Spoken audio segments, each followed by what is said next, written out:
Hello, everyone, and welcome back to EngGlowUp, the channel where we turn everyday moments into English learning. I'm Michael. And I'm Flora. And today, I need to be honest with you. This episode came from a very personal place. Should I tell them or will you? I will. Last year, Michael and I were at the airport together, and I watched this man, educated, confident, funny in real life, completely freeze when the check-in agent asked him a simple question. She asked me window or aisle, and I said yes. He said yes. I panicked. My brain just stopped, and the agent looked at me like I had just told her the sky was purple. And that moment right there, that freeze, is exactly what today's episode is about, because it happens to so many English learners. You know the words, you've studied, but the moment someone in a uniform asks you something at an airport, everything disappears. The noise, the pressure, the moving cues, the announcements, it all hits you at once. So today, we are walking you through the entire airport experience in English, from the moment you arrive all the way to sitting down on the plane. Check-in, baggage drop, security, passport control, boarding, we are covering everything. And we're not just giving you phrases, we're showing you how real conversations sound with real emotions, real mistakes, and real recoveries. Because airports don't wait for you to feel ready. Let's go. Okay, Michael, we've just arrived at the airport. It's busy, it's loud, there are screens everywhere, and honestly, it's a little overwhelming. Every time. Even now, you walk in and there are 100 desks and 100 queues, and you're standing there with your suitcase thinking, where on earth do I go? And that feeling of confusion is completely normal. But here's what you do. You find any airport staff member, someone in a uniform, and you say calmly, "Excuse me, could you tell me where the check-in desk for Skywing Airlines is?" Skywing Airlines, that's our airline today. Exactly. Short, polite, specific. That one sentence gets you moving in the right direction immediately. And if you can see rows of check-in desks but you're not sure which queue to join, you ask, which queue should I join for Skywing Airlines? Queue, Q-U-E-U-E, is a word you'll hear constantly in British English. It just means a line of people waiting. Don't let the spelling frighten you. It sounds exactly like the letter Q. In American English, they say line. Which line should I stand in? Both are perfectly fine depending on where you are. Now, you've found the right desk, you walk up, your heart is beating a little faster than usual because there's a real person in front of you, and this is real life, not a practice conversation. That feeling is so real. I remember my first time at an international check-in desk. I had rehearsed everything, and then the agent smiled at me and I forgot my own name. But here's what helps. The agent almost always speaks first, and their first line is almost always the same. "Can I see your passport and booking reference, please?" So you're not starting the conversation, they are. All you have to do is respond. And your response is simply, "Of course, here you go," and you hand over your documents with a smile. Here you go is one of the most natural phrases in English to hand something to someone. Not take this, not here is my passport, just here you go. Friendly, easy, natural. The agent might then ask, "Are you checking in any luggage today?" And you say, yes, I have one suitcase to check in. Or if you're traveling light, no, I just have hand luggage. Hand luggage is the bag you carry onto the plane with you. In American English, you'll hear carry-on bag. Same thing, different accent. And this moment right here, the check-in desk, is your best opportunity to ask about your luggage before anything goes wrong. So if you're worried, ask, is my bag within the weight limit? Or how much does it cost for an extra bag? Please ask before they put it on the scale, not after. I am speaking from experience. I once had to stand at a check-in desk removing clothes from my suitcase and stuffing them into my jacket pockets to avoid paying the extra weight fee. Did it work? Partially, I was very warm for the rest of the day. The lesson? Ask early. It saved you money and dignity. So the agent is processing your check-in, typing, clicking, checking your details, and then comes a question that sounds simple but catches so many people off guard. Do you have a seat preference? Window or aisle? And if you're me, you say, "An aisle seat, please, if that's possible." And if you're me, apparently you say yes and stare into the distance. But now you know better. "Window seat, please," or "an aisle seat, if possible." Done. That little phrase, if possible, is doing a lot of work in that sentence. It signals to the agent that you have a preference, but you're not demanding. You're flexible, and people respond so much better to that energy. You can use if possible everywhere. A room away from the lift if possible. An appointment in the morning if possible. It softens any request immediately. Once your seat is assigned, the agent will say something like, "Here's your boarding pass. Your flight departs from gate 14 at 10:45. Boarding begins at 10:15. Now, do not just nod and walk away. This is where people make mistakes. They nod, they don't fully understand, and then they're running through the airport 20 minutes later because they didn't know where gate 14 was. Ask. Always ask. "Thank you. Could you tell me how to get to the gate from here?" Or, "How long does it take to walk to the gate, especially if you have a connecting flight and time is tight?"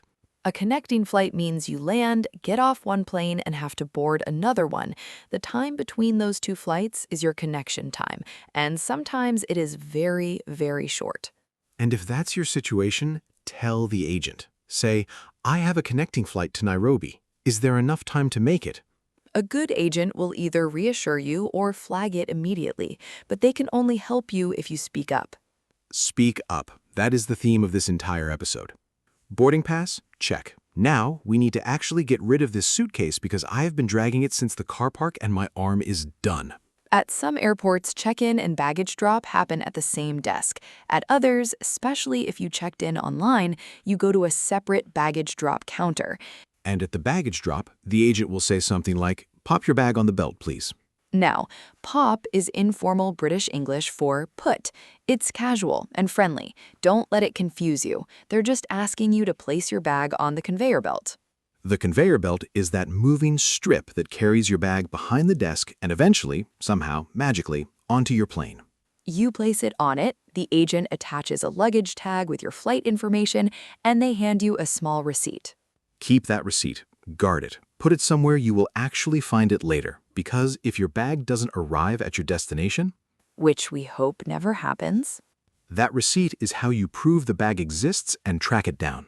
And if the worst does happen, you land, everyone else collects their bags, and yours never appears on the carousel, don't panic. Find the baggage services desk. Walk up calmly and say, "I'm afraid my luggage hasn't arrived. I'd like to report a missing bag." I'm afraid. This is beautiful British English. It doesn't mean you're scared. It's a polite, formal way of introducing bad news, like you're softening the blow before you say it. "I'm afraid your table isn't ready yet. I'm afraid the flight has been delayed. I'm afraid we've lost your suitcase somewhere over Europe." Okay, that last one was not reassuring. The point is, "I'm afraid" makes even difficult news sound composed and professional. Use it. At the baggage desk, they'll ask for your receipt and contact details. They'll say something like, "We'll contact you as soon as your bag is located." And you say, "Thank you. How long does it usually take?" Because you need to know whether to buy new clothes or just wait an hour. Always ask the follow-up question. It's not rude, it's practical, and it tells the staff member that you are calm, organized, and paying attention. Okay, bag checked. Now comes the part of the airport that I think stresses everyone out equally regardless of language. Security. Security.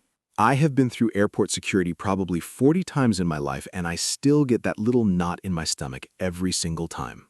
Because there are trays and conveyor belts and people telling you to take things off and put things in, and suddenly you can't remember if you have a water bottle in your bag or not.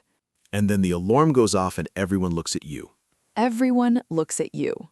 But here's the thing. Security staff are not there to catch you out. They're there to do a job efficiently. And the English here is short, direct, and functional. There are no long conversations, just clear, calm responses. The staff will say things like, "Please all electronics in the tray," or "Remove your shoes, please," or "Do you have any liquids in your bag?" And you respond simply, "Yes, here they are," or "No, I don't think so," or, and this one is important, "Sorry, I forgot. Let me take it out." That last phrase is so valuable because mistakes happen. You forget your belt. You leave your laptop in your bag. You have a water bottle from 3 hours ago still sitting at the bottom of your backpack. Just say it calmly. "I'm sorry, I think I left my belt on," or "I may have a water bottle in here. Let me check." Calm, clear, cooperative. That is the only tone you need at security. And if the alarm goes off, breathe. It goes off for so many reasons. A metal button on your jeans, a forgotten coin, a belt buckle. It does not mean you're in trouble. Just say, "I'm sorry, could you tell me what to do?" And they will guide you through the next steps. If they ask you to step aside, they'll say something like, "Could you step this way, please?" And you simply follow and say, "Of course," or "No problem." Short, calm, cooperative. You are not in trouble. You were just communicating. The worst thing you can do is go silent, look panicked, or start speaking very fast in your first language, hoping someone understands. Even imperfect English said calmly is infinitely better than perfect silence. Past security. Now passport control. And I want to acknowledge something before we get into the phrases. Please. Passport control makes people nervous in a very specific way. It's not just about language, it's about being assessed. Someone in authority is looking at you, asking you questions, and you feel like every word you say is being weighed. Even when you have done nothing wrong, even when your documents are perfect, that feeling is real and it is valid. But here's what helps. The questions are almost always the same, every time. So let's go through them right now so there are no surprises. The officer will usually start with, "What's the purpose of your visit?" And you answer simply and honestly. Tourism, or "I'm here for a business conference," or "I'm visiting family." One sentence. You do not need to explain your whole itinerary. You do not need to volunteer extra information. Short, honest, direct. They might ask, "How long are you planning to stay?" 2 weeks, or just 5 days. "Where will you be staying?" I'll be staying at the Grand Meridian Hotel in the city center, or I'm staying with friends in Manchester. "Do you have a return ticket?" Yes, I'm flying back on the 15th, and if they ask to see it, you show it calmly. No drama. And here's the phrase that saves you if you don't understand a question. "I'm sorry, could you repeat that, please?" Said slowly, said calmly, it is completely acceptable. Officers at international airports deal with non-native English speakers every single day. Asking for a repeat is not suspicious, it is just honest. And once everything is checked, they'll say, "Enjoy your stay." And you say, "Thank you very much." Passport stamped, shoulders down, breathe. You're in. That exhale when you walk through passport control, one of life's small joys. Truly. Security done. Passport stamped. And now, my favorite part of the airport experience, The departure lounge. the departure lounge. You're through. The hard parts are behind you. Now, you have time. And the English here is relaxed, practical, and conversational. Let's cover the situations you're most likely to face. First, finding your gate. Your boarding pass says gate 22, but you're standing in a corridor that seems to go on forever in both directions. You find a staff member and you say, "Excuse me, could you tell me where gate 22 is?" Or you walk to the information desk and ask, "Could you check if my flight to London is on time?" And they'll either say, "Yes, it's on time," or, "I'm afraid there's a slight delay. The new departure time is 11:30. And you respond, "Thank you for letting me know." 4 words: polite, gracious, calm. Now let's say you're hungry. You walk into one of the airport cafes. The server says, "Hi, what can I get you?" And you say, "Could I have a coffee and a sandwich, please?" They might ask, "For here or to go?" To go means you want to take it with you.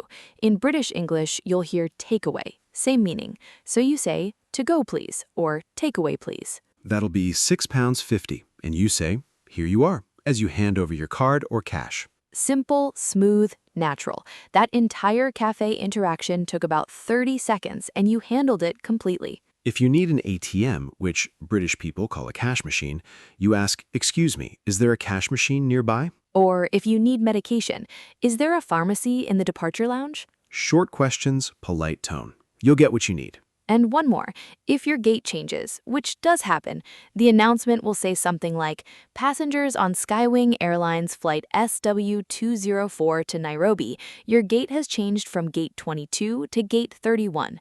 We apologize for any inconvenience." In that moment, don't panic. Just repeat the new gate number to yourself. Check the screens to confirm and start walking. Gate 31, got it. Let's go. We made it. And now the announcement comes. Ladies and gentlemen, we would like to begin boarding Skywing Airlines flight SW204 to Nairobi. Could passengers requiring assistance and passengers traveling with young children please board first? Then, we would now like to invite passengers in rows 30 to 45 to board. Please have your boarding pass ready. You check your boarding pass, 38. That's you. You join the queue. Your boarding pass is in your hand, and honestly, at this point, the hard work is done. At the gate, the agent scans your boarding pass and says, "Enjoy your flight." And you say, "Thank you." And you walk down that jet bridge feeling like you have genuinely accomplished something, because you have. On the plane, the flight attendant greets you. "Welcome aboard. Can I help you find your seat?" "Yes, please. I'm in seat 38A." Or, "Thank you. I think I found it." If your hand luggage is too heavy to lift into the overhead compartment, don't struggle silently. Just say, "Excuse me, could you help me with this bag?" They will always help. That is part of their job, and they do not mind at all. And during the flight, if you need anything, water, a blanket, help with your seat, the phrase is always the same.